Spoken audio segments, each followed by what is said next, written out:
wakas at muli samahan niyo ako sa pagtalakay ukol dito sa usapin ng pagkuha ng retirement sa SS.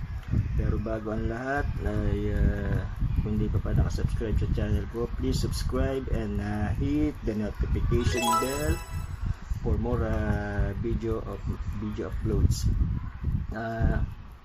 Gaya na sinabi ko sa kanila, iba-vlog ko uli sila at patuloy ko pa sila iba-vlog at hindi ko pa nakukuha, hindi ko pa natatanggap yung aking retirement benefit.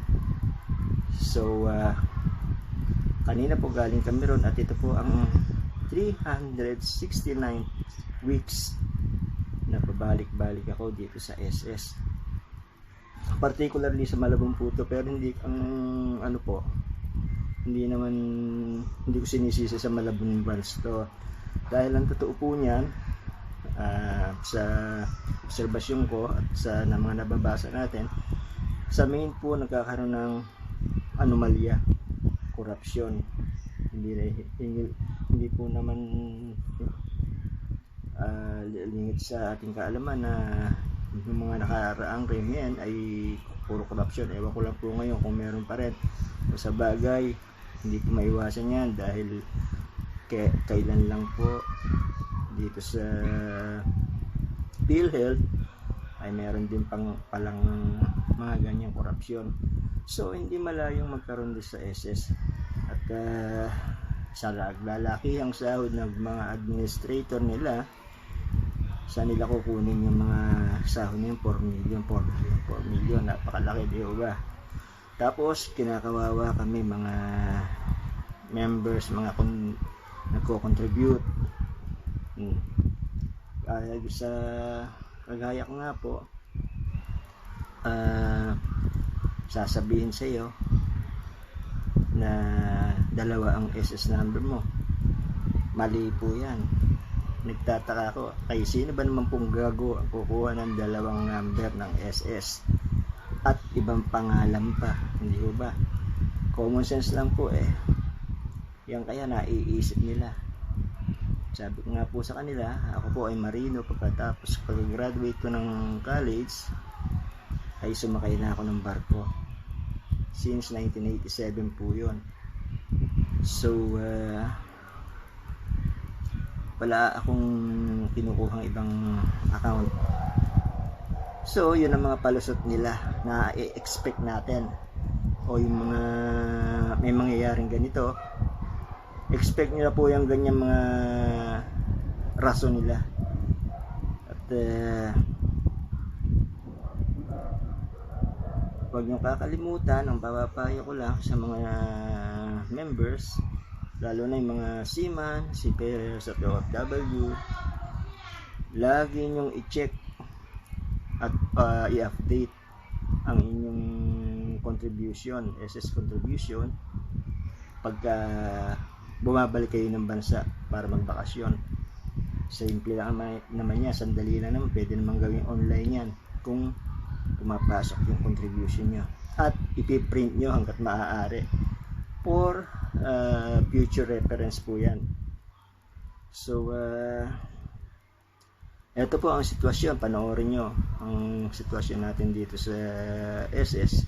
Kagaya kanina, nakipagbangayan na naman ako sa security guard nila dito sa Malabon.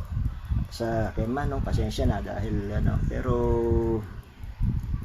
gusto ko lang malaman nyo na hindi ko rin gusto magbalik-balik yan sa inyo dahil 1 taon na at kailangan ko na rin ang aking retirement claim.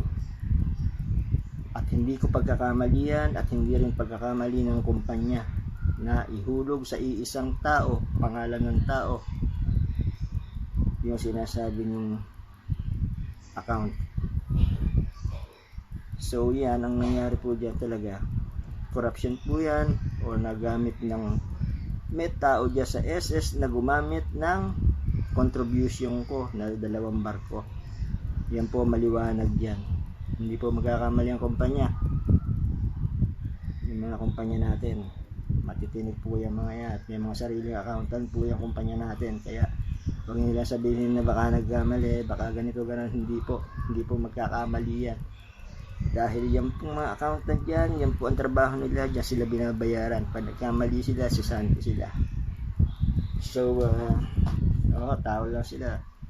Pero dyan po sa mga bagay na ganyan, pag i-encode niyan, hindi po nagkakamali ang mga accountant dyan sa mga opisina namin. Lalo na sa shipping. So, hindi po pagkakamali nangyari dyan. Talaga po sinadya yan ng isang tao dyan sa SSS at ginamit yung contribution ko para siguro makakuha ng ganito, ganon, di ba? Hindi natin alam. So, SS, ayusin niyo po trabaho niyo para hindi kayo mag-expose, ma-expose. Ano ko lang yan, pinapangako ko sa inyo, hanggat hindi niyo na bibigay ang aking retirement, papatuloy ako na i-vlog ang SS na to na bulok sa sistema. So SS, mga administrator, lalaki po ng sahod nyo. Kanino po kinukuha yung mga sahod nyo? Di po ba sa mga contributors yan, sa mga members nyo? Lalo na kami, mga seafarers, ang laki po ng kinakaltas nyo sa amin buwan-buwan. So sana po magbago na kayo para hindi kayo maimbestigahan ni Duterte. So hanggang dito na lang po mga katropa, at panoorin po natin ang kaganapan dito sa SS. Kanina lang po ito, at ganun pa rin po ang sistema. Siyempre susunod tayo sa protocol dahil sa pandemic na to. Pero sa visit ko, nakakapiko na po. So hanggang dito na lang mga katropa, at manood tayo at tapusin nyo yung para sana may mapulot kayo, lalo na yung mga OFW, lalo na yung mga marino na huwag nyo pabayaan ng contribution nyo. Lagi kayo mag-update every time na magbabakasyon kayo. Okay, hanggang dito na po. Ito po si Jokas, muli nagpapasalamat sa inyong pagtangkilik, sa inyong panonood. Sana manatili kayo sa channel ko at lagi kayong manood ng aking mga video. Maraming salamat po mga katropa. Ciao. Mga guys, nandito tayo ngayon sa SSS. Ganito po ang patakaran dito. Sobrang ano nila, lahat po pinapapila.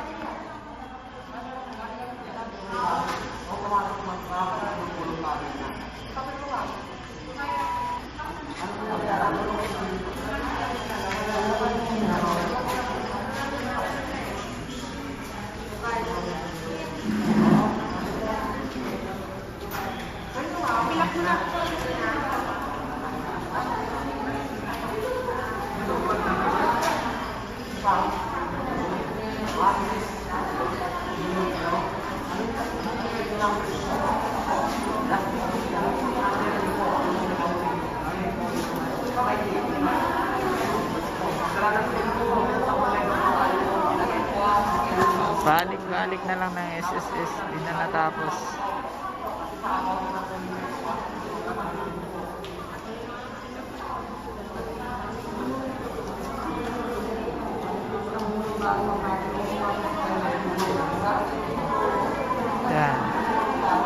Yan sila katagal mag-process sa SSS.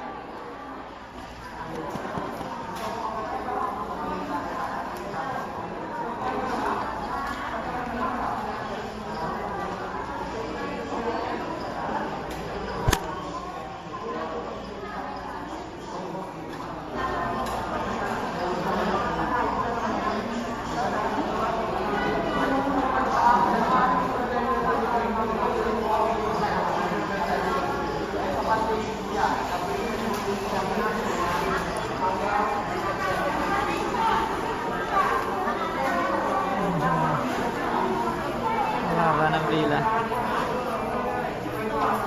Ano si Weden?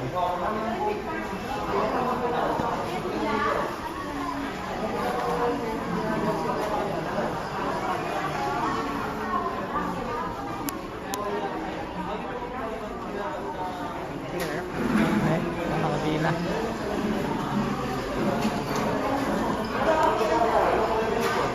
sobrang haba ng pila ng SSS. Dami-daming tao.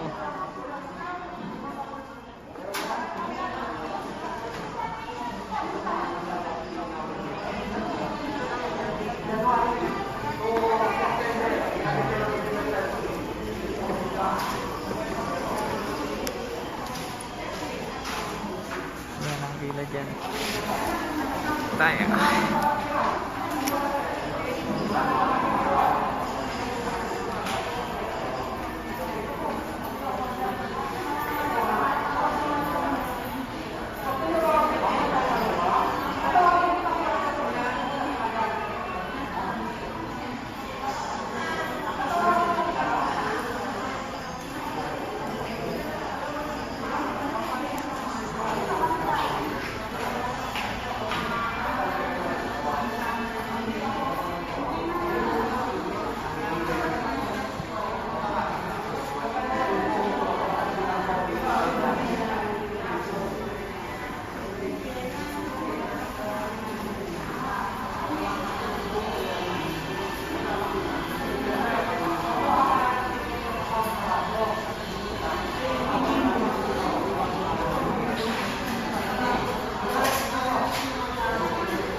Yan, nagkadikit-dikit ng mga tao.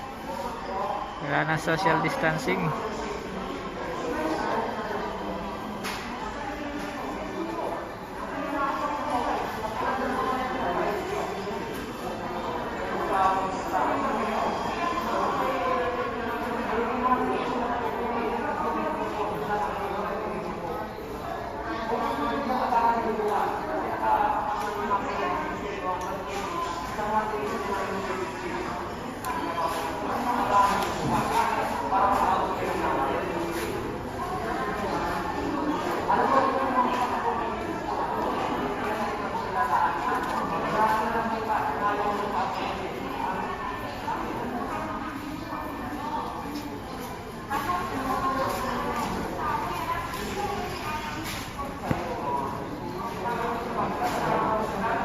Napakarami ng members.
Tagal nila mag-process.